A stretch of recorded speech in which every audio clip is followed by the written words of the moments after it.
feel like this has been a long time coming, Katy. Yeah, I think so. We've just been saying before the podcast, we're going to completely geek out on this podcast. Absolutely, that's the game today. Have you done many podcasts before? Done bits of content every now and again, but not like an official podcast. Did a little plug for the Liverpool Coffee Festival on BBC Radio Merseyside the other day. Yeah. I've seen it, Yeah. But I didn't realise they were filming until afterwards. So I was like, what? Sorry? Oh, yeah, we just film everything. Yeah. Like, literally. It's got to the point kind of now where we kind of like feel a bit weird when we don't film stuff. Oh, yeah? Yeah. So like if you don't do something creative every day, it's like a weird thing. Anyway, I am fascinated with the world of coffee. Absolutely fascinated.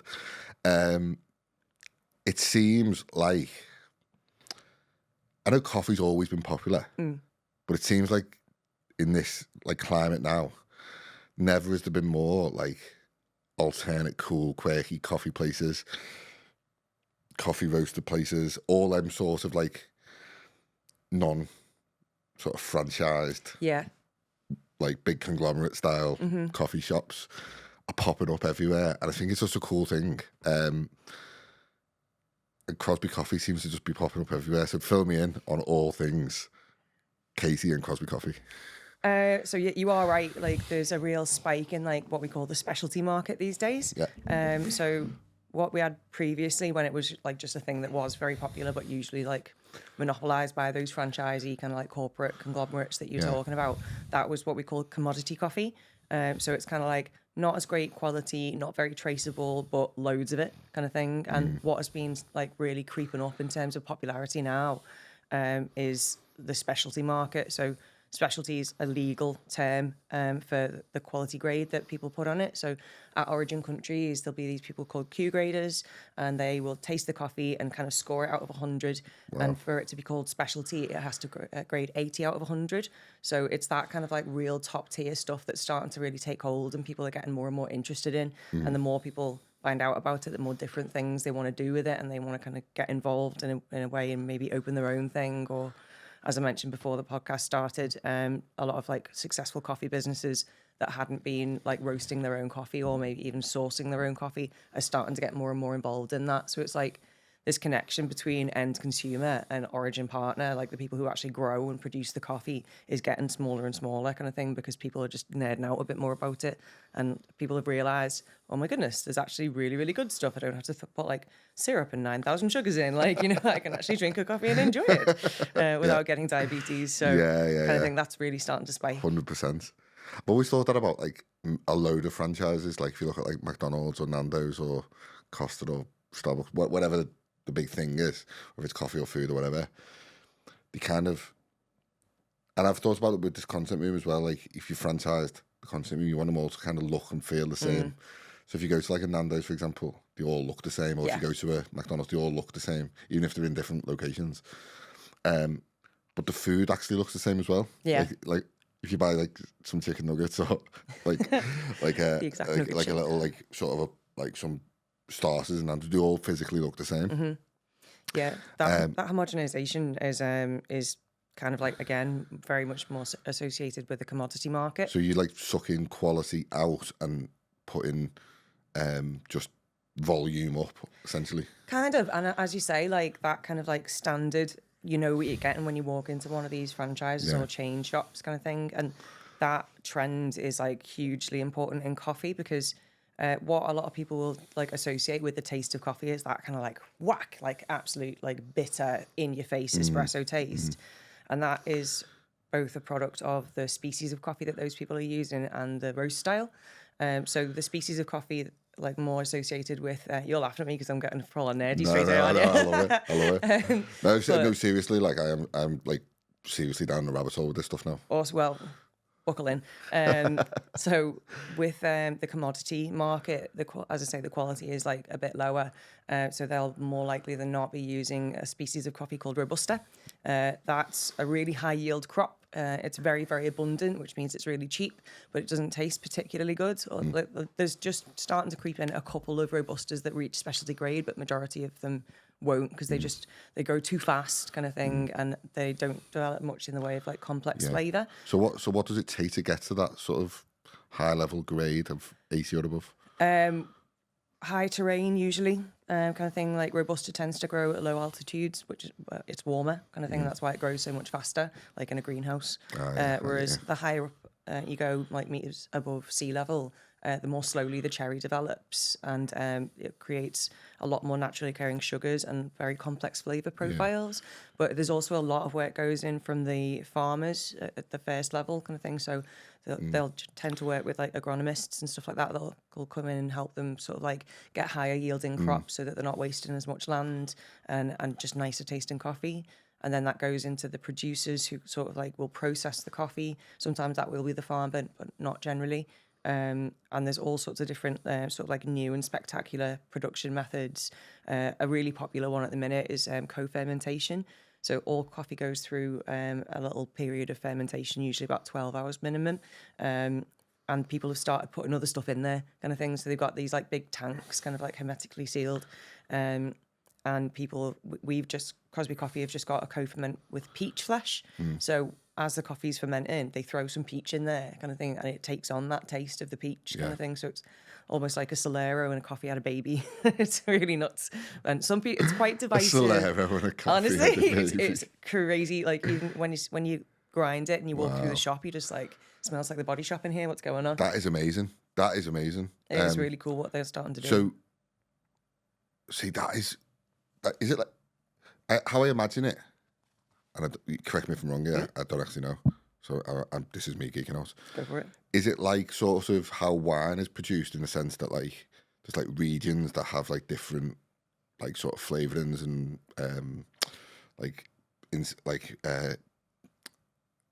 infusions of like flavors and stuff like that? Absolutely, that kind of thing. Like like as you'd be talking about wine and talk about tasting notes, like it's a bit vanilla, or or it tastes like oak.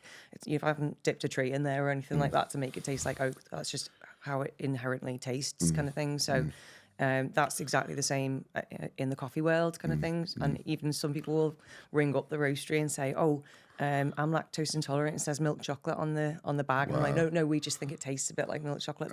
It's vegan, don't worry, kind of thing. But it's very much that same kind of world, kind of thing. And as you say, like different countries, regions, altitudes, like just the general terroir of where it's being grown will directly affect what it tastes like. So, like, what we think of as coffee flavor is actually Brazilian coffee flavor, kind of thing. That like chocolatey, nutty, kind of like if you got a Quality Street that was a coffee flavored one, that would be specifically Brazil profile. For sure.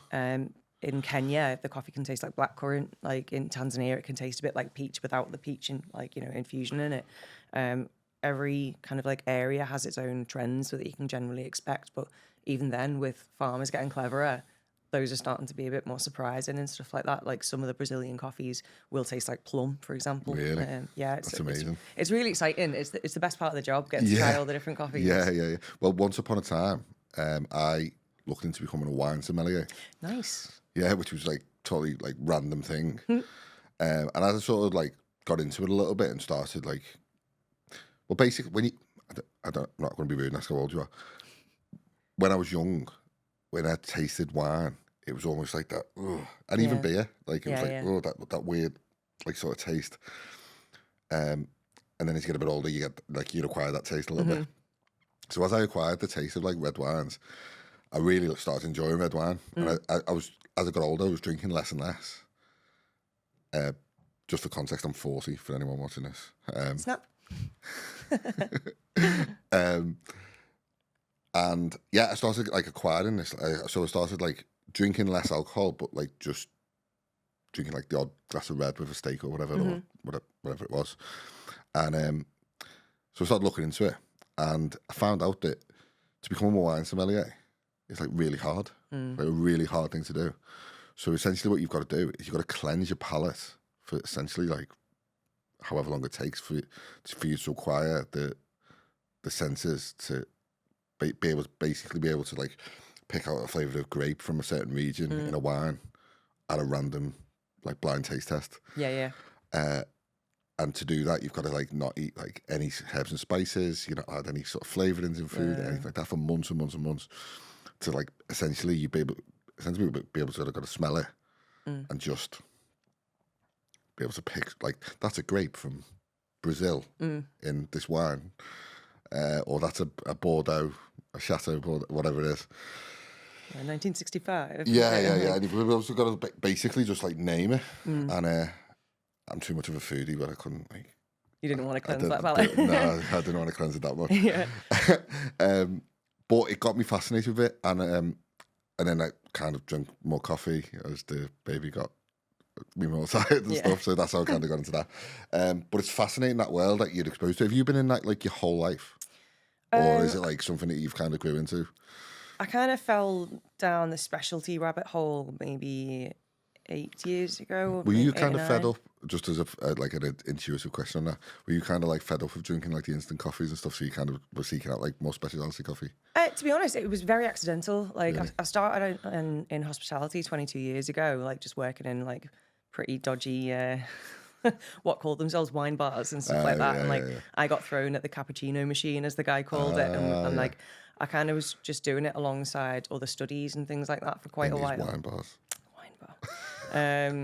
But honestly, it was hilarious. It was this place in Stratford-on-Avon where I was doing a course called the Shakespeareans.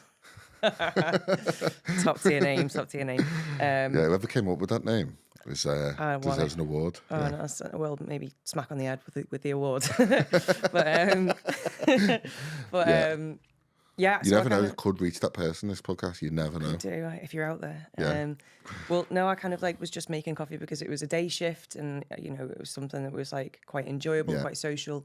But then I got hired by a woman that had just come back from Melbourne, and the coffee culture in Australia is like light years ahead of ours, kind of thing. Really? So she just came back with all these concepts of like, oh, you can actually control how the coffee tastes by how well you make it, and I was like, what? Oh my goodness, my head fell off. So I kind of like nerded out with her a lot. There's actually some quality control that goes into this. Shock. Who would have thought? Like, I know, the craft of being a barista. But it really genuinely is. And I kind of like really took that mantle and ran with it to the point where I became like a trainer within that group. So she could focus on more managerial stuff rather than having to train every new recruit. That led me into like management. And then eventually, like, I kind of had that passion for trying to get people excited about the job, because like a lot of people kind of like look down on the job of a barista as it being very low skill. It's actually really not, kind of thing, when you look into the science behind everything and like the actual craft of what these people have to do, as well as smiling at you and kind of like serving you your bacon butty kind of thing. There's a lot more goes into it than you realise. Completely, yeah. Then I was really lucky to secure a position with 92 Degrees when they first started, because I just saw the word micro roastery like in this cafe, and I was like, yes, that's where I want to be. That's a bit of me. Yeah, absolutely. And now obviously they've kind of taken off on a huge franchise level, which, congratulations to them. But yeah, ever since then, I just kind of like got further. So how many franchises have they got now? Oh, goodness. I remember when I first started out, right? So we started this business in late 2019, like sort of November time. But I had no network in Liverpool at all. Like, and I literally had a few meetings and just was trying to like make a few connections and stuff like that. And I would go to 92 Degrees and just sit in there with my laptop and kind of just edit my videos. At that point, we only edited videos, that was it. And I'd just do it in there. I wonder if I served you, might have done. You possibly did, and then obviously 2 months later, COVID hit, so it was like kind of... Yeah. Oh no, I will have moved on by then. Yeah, I mean... I do feel like I know you before, like, obviously we know each other now, but like I feel like I do know you from somewhere in like a previous life. I don't know. Could be. Yeah. But Liverpool's small, isn't it? Yeah, Merseyside. I always say Liverpool's a big place, but it's a small community. Yeah, absolutely. And then especially when you get into like networking groups or even, like hospitality in Liverpool is small. It is teeny tiny. Like, so everyone knows each other. Honestly, it's like 1.5 degrees of separation, maybe. Like, it's crazy. But and especially in the specialty world as well, like everyone knows each other, and it's actually a really nice thing has started to creep in as well, because when I started out working for roasteries for neighbourhood coffee, that was maybe, goodness, nine years ago maybe. Everyone was quite insular. Like, it was almost like guarding your homework, you know what I mean? Like, like when you're in school, like very much so. Whereas now everyone kind of chats a little bit more. So people are starting to do collaborative events with each other. there was actually a collab coffee for the Liverpool Coffee Festival, which Love it. Two Words, Press Bros and Crosby Coffee all kind of like worked on a coffee together, and that's never happened in Liverpool before. So it's actually starting to be a bit more of a community, and it's really nice. And like, Bean Coffee, they are starting to do like collaborative events and stuff, like throwing like latte art competitions and all things like that. Yeah. It's really fun. I say that as a bit of a coffee nerd, but Yeah, I think yeah, you'd yeah. enjoy it. Yeah, I mean, I'm definitely going to get involved in this kind of stuff. Yeah, well, I'll send you the I messages. feel like coffee's just one of them like universal things that everyone just kind of loves. Yeah, well, there's a lot to love about it. I mean, like obviously the taste and like experiencing all the different tastes. Because like not all coffees that I've tried I've liked particularly. Like there was one coffee that I tried from Darkwoods Roastery, which is based in Huddersfield, that had a tasting note of twiglet. Really? And I was like, this is really weird. That's definitely an acquired taste. I was just like, I don't know if I like it, but I want to try it again because it's so mad. Like, Reminds me of that old episode of Mr. Bean where he chops the twigs off the tree. that's literally where my head went when I was tasting the coffee. Every time someone brings up Twiglet, it's that. But yeah, I mean, there's obviously that side of it, and like the sensory side, like the smell, the taste, even the look of the coffee being made is quite attractive. Yeah. But then you get into the whole romance side of like the origin stories and exactly like who produced it, what they're up to, how they're like contributing to their community. Like there was this one story of a Guatemalan coffee that Crosby Coffee had a few years ago, and the guy who like started the farm and owned the farm, he wasn't from coffee at all. He'd done really well. He was a doctor kind of thing. So he was like, I need to contribute back to my community because I'm really well off. So I want to give something back because I'm able to. So he bought a load of land, planted a load of trees and employed a load of people. So gave them a livelihood. Then the coffee ended up being really good. So that sold really good, which made him even more money. So he was like, well, what am I doing here? And literally started to make a school and a hospital on the land that he'd bought, kind of thing, like to give that like access to education and healthcare to his community, like just by selling coffee and like by us like buying a flat white or something like that from somebody who's acting like that, you're actually affecting somebody's life that you'll never meet. It's crazy, isn't it? Isn't it like the Japanese? I'm sure I might be completely wrong saying this. I'm sure there's like a Japanese philosophy called Ikigai where it's like your home life, family life, you take care of that. And then the second level is like business, finance, get yourself that to a place where it's like good. And then the next level is like that sort of peak of enlightenment where it's like, I've got everything I need, I'm going to give it back. Yeah. And it pours back in, it's like a self-fulfilling thing. And obviously that guy's got to that point where he's been like, just completely able to give back. That's amazing. Yeah. I'd love to. I'm not there yet in my life, but I will get there. Yeah. Yeah. I mean, I think that can go on small scale as well, like even just positive contributions to your immediate circles. Like I've always kind of wanted to help raise the quality of like coffee available in Liverpool because I mean, obviously everything starts in London. London gets everything first, obviously. And when the London roasters looked up north for new territory, they looked at one city and it wasn't Liverpool, it was Manchester kind of thing. So like we've always lagged behind. It's only really in the last 5-10 years that we've started to like creep up now. And like I was like, well, we deserve it. We're a foodie city. Everyone loves it. Everyone loves like those stories and connections. This is something we can do. So like I got involved. This is actually how I actually got my proper introduction to Crosby Coffee. Jack Foster, one of the owners, got in touch and said, "Do you want to do some collaborative events?" So we just started putting on free events to try and bring people together and like invite more people into the fold. That is so cool, It's amazing, and like even the third ever Liverpool Coffee Festival was just at the beginning of June. Still recovering from it, I think it was a bit hectic. But to see everybody just rise to the call kind of thing, because like the first festival that we did, it was basically just me and a mate who had some space and a marquee, and I invited 14 traders, very conservative, very little, but everyone loved it, and I was like, okay, it's a thing then. Let's prove the concept and do it again next year. Invited 42 traders, and we had people from like Exeter, Sheffield, Huddersfield, Brighton, kind of thing, like all over the show, like coming to like contribute and celebrate Liverpool's coffee culture. This one that's just gone completely sold out on the Saturday. Like I don't know if you know King's Dock Street. Yeah. So Black Lodge Brewery is where it's held. The queue to get in on the Saturday morning started an hour before doors, and it went all the way down to the McDonald's kind of thing. And literally, you could barely move kind of thing. So I mean, cool. it was safe and we capped it, so everyone was like taken care of. But it was just the most wholesome, gorgeous thing. Like everyone there with their families, dogs, like. all just like there to experience and celebrate coffee. It is interesting what you say about Manchester and Liverpool, because we do some work in both cities now. Yeah. Which is very cool. Very cool. And we love it. But one thing I have noticed, what Manchester does quite well, where Liverpool, I think it does do it all right, but it definitely can be improved. Like you say about community, the business community in Liverpool is quite close-knit. But there's definitely a separation between businesses like ours, which are a bit more contemporary and modernised, and the corporate landscape of Liverpool. So if you go to like a corporate networking group, it's very different to like something me and you might put on. Yeah. Which is not necessarily a bad thing, but again, it's there's a little bit of separation there. I've noticed in Manchester, everything's kind of in one. Like if you go to Spinningfield, for example, everything's kind of there. Everything's just, it feels like a community. It feels like it's bustling a bit more. Yeah. Whereas in Liverpool, I feel like that's something that will follow with time. Yeah. I think you'd probably be right there. Yeah. I do understand what you mean. Like, yeah, and also there's just more money.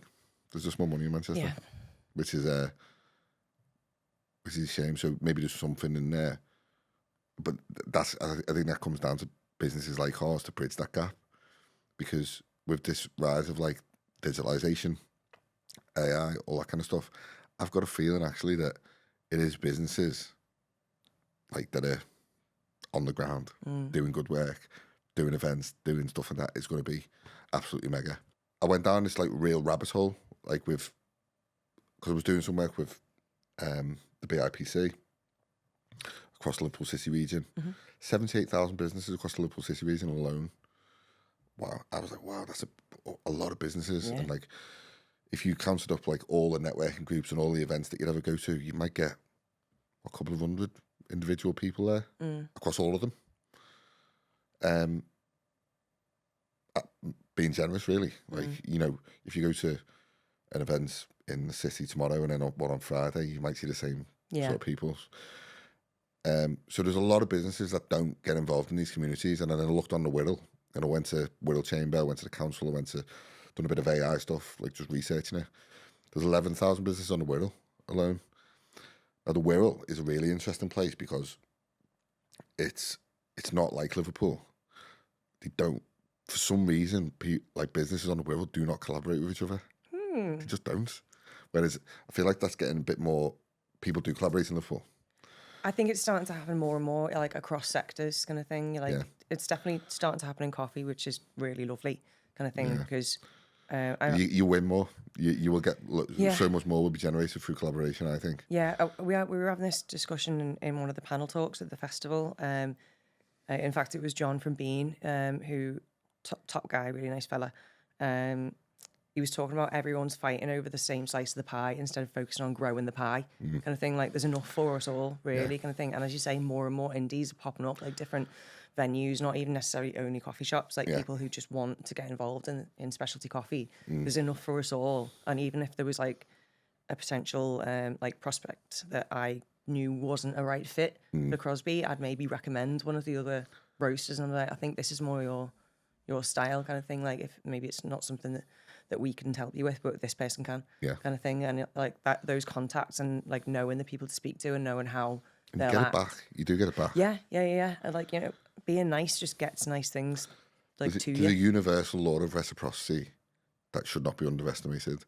If I do something for you, you will do something back over time, and vice versa. It's mad, like, as well, because I mean, when I explain to people sort of like the social value of coffee, particularly specialty coffee or traceable coffee in general, the nicer the farmer is to the pickers, because like the pickers are like, they're the most vulnerable people in this chain, kind of thing. They don't get paid a lot. It's technically like counted as unskilled work, but they are hand picking every single individual cherry that then, I mean, the cherry's that big and then the bean's going to be like, what, that big, kind of thing. And they get paid by weight, kind of thing. Like the easiest thing for a picker to do would be to strip pick. So if you imagine like my arm's the branch and there's all the cherries on the branch, the easiest thing would be for them to just kind of go like that. So that would get them the most weight, kind of thing. So technically they would be getting paid more for this sack of coffee cherries that they're handing over to the producer.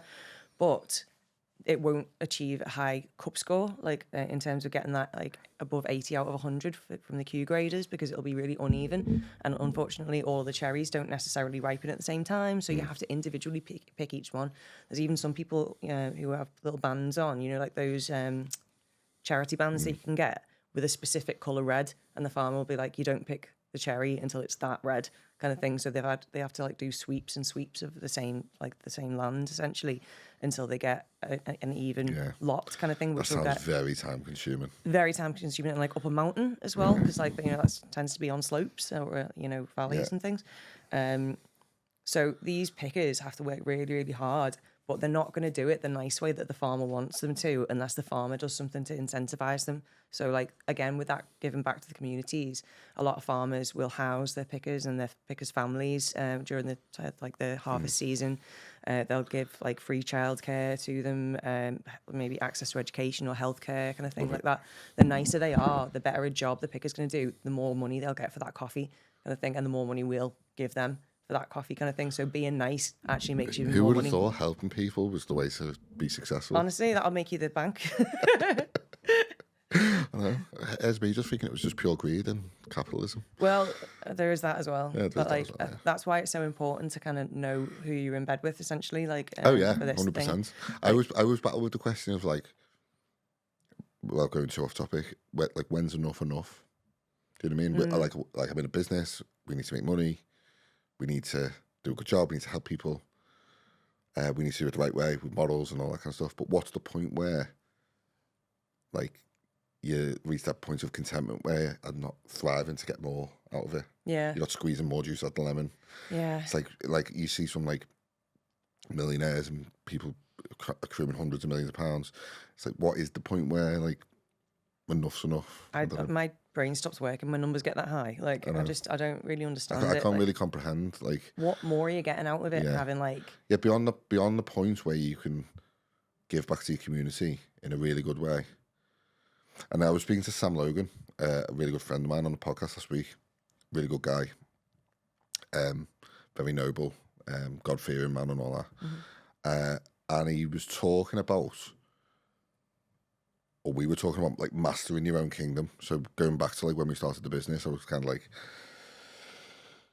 traveling up and down the northwest, taking anyone that would pay, like dealing with some real pain in the ass clients. I was in the car for like 5 hours a day, and that was kind of where the content movement was born in a sense, because I didn't want to travel so much, especially having kids. And yeah, of course, I wanted to kind of bring people closer to me. But actually, when it came closer to home, everything I needed is within like sort of 5 miles of where we live. We've got Chester there, we've got Liverpool there, we've got Wirral, we're right on the main road, we've got like cool clients round and about.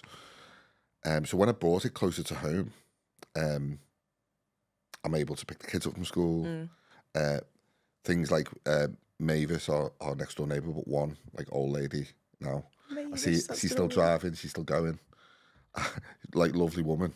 I see him and as they're carrying a load of bags, we're like, Mavis, get in the car. You're not getting the bus home. You're not like, get in the car. And I'm able to do stuff like that and give back in that sense.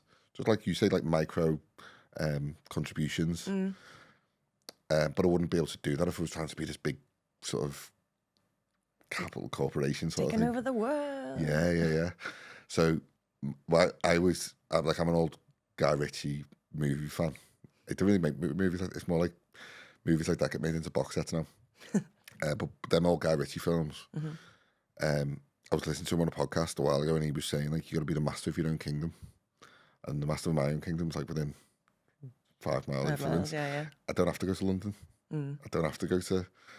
We do some work in Manchester, but we don't have to do that. We can everything we need is within that place. And I was fascinated. Like on the Wirral alone, there's loads of little cool coffee shops and micro cafes and stuff like that popping up. There's so many cool places popping up around here recently. Like it's really cool to see. It's really cool. And so I've made it my mission. Literally in our mission statements, it says we want to bring Wirral businesses closer together. That's really nice. Even though it's a small place, Wirral, there's so many fucking businesses that just don't collaborate. I don't know. I don't think it's by choice. I think that they would be open to collaborating, but they just don't. Like, there's not many networking groups. There's not many events going on. Everything's a bit segregated. Like Yeah. you go up to like West Wirral, like West Kirby Way, it's like different than around here. It's like Yeah. it's just, I don't know. So my mission is to bring it together and bring it a bit closer. That's really nice. Yeah. I do think like sometimes, especially when people are like running their own businesses, it's easy to get wrapped up in yourself kind of Yeah, thing, really for sure. kind of thing. So you kind of a little bit blinkered to all those opportunities that might actually again benefit the entire area. 100%. I mean, it's so easy for like even a business like this. Like I get it. Like I could sit in here, you know, all day long and just work and work and work and never speak to anyone. Yeah. I could just work, and it would work. You know what I mean? It would work, but I don't know. Maybe I'm a little extroverted for that. I just want to get out there and Yeah. because, like you say, if you grow the pie, everyone gets a bigger slice. Yeah. I 100% like think that that is the truth, definitely in the coffee world. And like some people will kind of like throw little almost barbed comments out kind of thing about competitors and stuff like that. And yeah, there is an element of that. Of course there is. But new roasteries popping up and people starting to roast their own coffee and stuff like that, that just like forces you to push yourself. Kind of thing. Like I think bring on the competition because it's only going to make us get better. 100%. Like if we're losing to other people, we aren't doing a good enough job. Like I always think like you know do better. Yeah, like if yeah, you can do better and like 100%. especially like it creates that kind of like need to like drive it forward as well kind of thing. And yeah, the pie gets bigger and tastier at the same time. So Yeah, you know, literally, I've had that before with like marketing managers. Like get a bit funny sometimes. Not Yeah. maybe that's the wrong word. Maybe they're not getting funny, but they're a bit like standoffish when you want to like work. Like when I approach them to work with us. Oh yeah. Because I don't know if it's like like they feel threatened or whatnot. But I say to them, look, like I can provide so much value to you, and you can provide so much value to me. That working together just makes complete sense. Yeah. And they end up not doing it because they feel threatened or whatever, and I don't know why. But the collaboration there, like digital marketing agencies, like generally are quite poor at content creation, Yeah. but they're great at marketing. Yeah. Whereas we're It's like, two different but skills, isn't it? we're really good at content creation, and we're not like highly skilled, in like sort of paid advertising or whatever, or PR or something like that. And you can bring them two things together, and they can make this like amazing thing together. And I don't know, they just seem kind of like standoffish. So I get it, but bringing them together and realizing that actually, I'm the most competitive person in the world, 100%. Like to the point where it's like not even like nice competitive. And I want to win, and I make no bones about it. I want to be the best. No one's going to compete with us on content. No one's going to compete with us in space or anything. Even if that's not the actual reality of it right now, it will be. It's And good I just, attitude, and I though. just believe it. Again, it drives you forward. It drives you forward. But there's a caveat to that, in the sense that the only way I can do that is by helping all these other people win. So it's like a weird self-fulfilling thing, isn't it? It's like I've got to make everyone else win for me to win. That competitive nature just serving you again. So it's that competitive thing, but it's like it serves in the sense of like, how can I be so competitive in collaboration? It's like it's a weird paradox.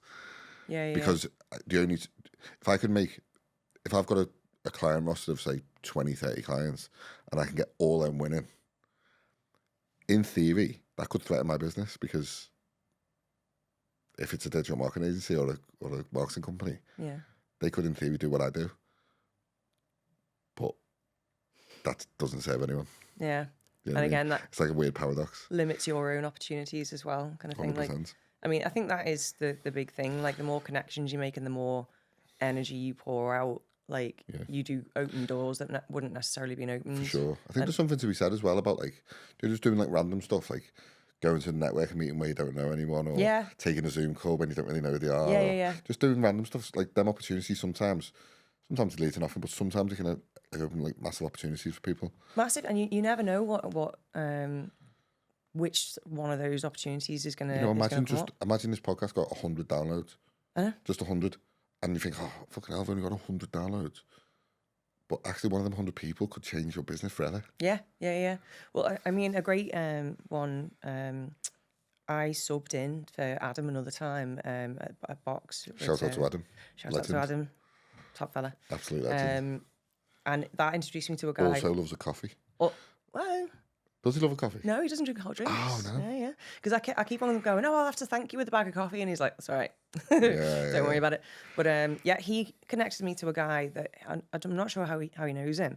But this fella is like such a character. He's got like these themed bars and stuff like that. But now he's decided he wants to get into the world of coffee. And not doing anything by halves, this guy's gone out and bought like 5 Airstreamer trailers, which are like the highest end. Like, yeah, it is Graham. It is Graham. Shout out to Graham. Shout out like, Graham, yeah. Honestly, like, what a guy. Like, he doesn't do things like No. in a small way and anything at all. But he's Mad as just a box of frogs. honestly, like, but so enthusiastic. Yeah. And like, I really love that kind of like childhood wonder that he still seems to keep hold of. Like, he's really genuinely excited to go into it and stuff. And I'm really excited to help him. He gets the genuine excitement, not off. He's a businessman and he's a shrewd businessman. And I don't think he gets his buzz out of it from making money. I think he gets his buzz out of it by creating something. Yeah. That's cool. Yeah, definitely. He actually took some coffee from us a little while ago and made a coffee caramel infused rum kind of thing, and came back and was like, have a go at that, girl, kind of thing. And I was like, whoa, okay. Well, it's funny, the first time I met Graham, he invites me up to his house, and I get there and it's like this down a country road, looks like a farmhouse, doesn't look up to much, and I was like, oh, this is quite a weird street to be on. Yeah. So I pull up there and it's like no parking, and like she was like, yeah, just park on the road. So I went in there and it's like probably this little house, probably about the size of this room. So I'm in there and he's got all these little rums lined up.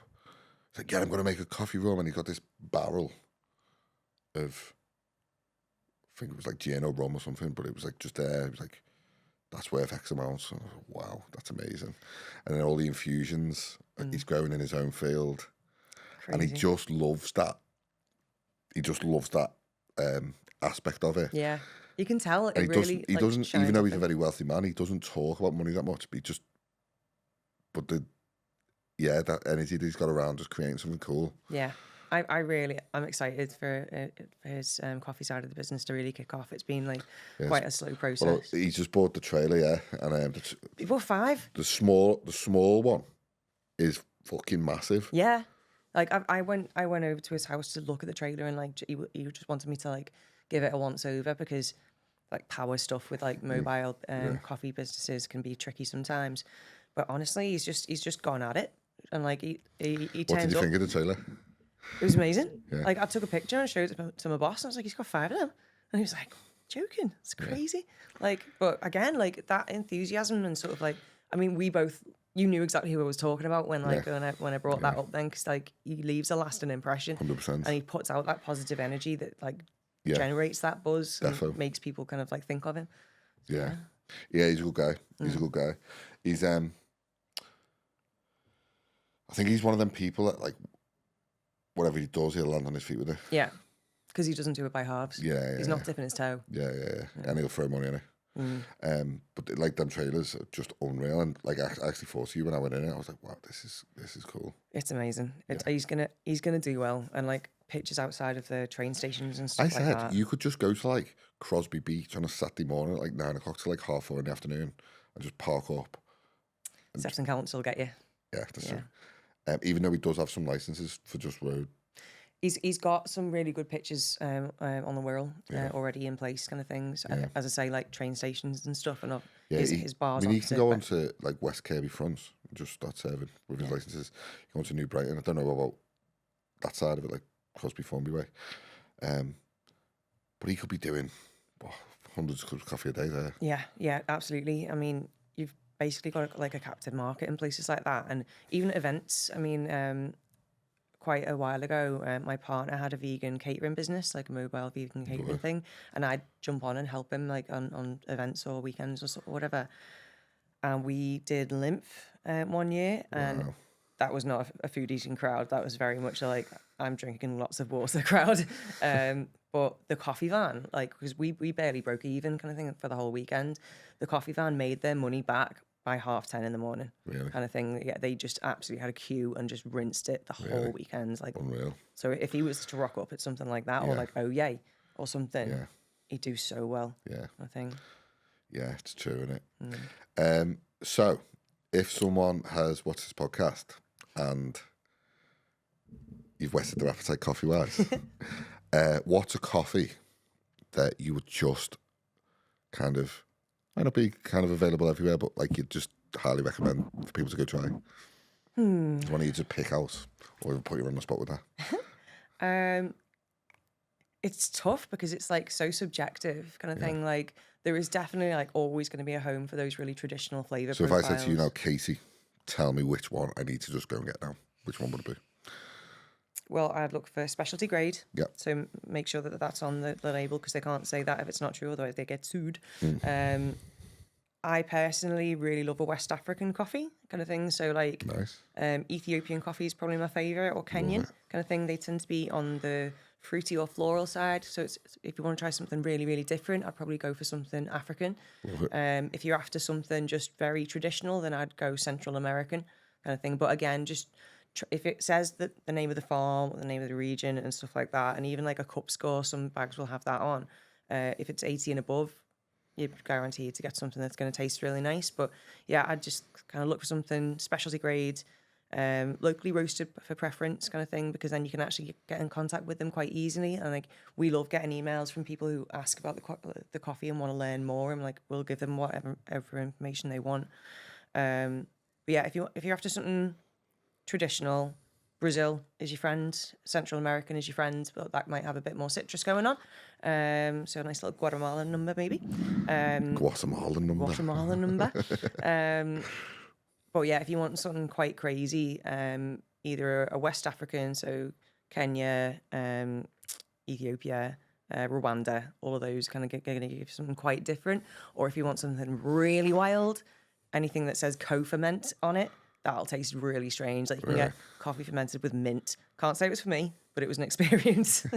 If someone wants to come into contact with Crosby Coffee or yourself, or get involved in what you do, how do they do that? What's the best place for them to find you? So obviously we've got a website, crosbycoffee.co.uk. That has got my contact details on it as well. So if you hover over the little picture of my face, my email pops up, so you can get in contact like that. Or you can even come and see us at the roastery. We're on 13 Glegg Street, which is in the 10 Streets area, hence why we've named one of our blends 10 Streets. Always trying to harken back to Liverpool. Yeah, we've got a shop there. It's open 8 in the morning till 2 on weekdays, and you can just pop in, say hello to Harry or Jiggy, who will be on the bar, and ask to speak to Katy. And I can show you around, show you the roaster, green beans. If you've never seen those before, it's pretty weird. They smell like lettuce. And yeah, we can sit and chat things over a brew. I'm very, very excited to talk to anyone who wants to get into the world of coffee.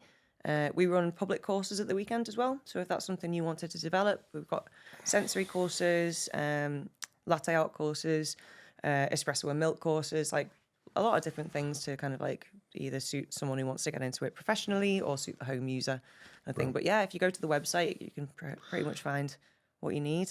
That was a very cool conversation. That was cool. That was a exciting. very cool conversation. I appreciate your time. Of course. I'll put all the links around this video. The next step for us is I want to come to that roastery. Definitely, I'm going to do some awesome stuff, yeah. And as I get further down the rabbit hole, you're going to educate me even more. I'm going to be a pest when it comes to all things coffee. So thanks so much for your time. Appreciate it. We are done.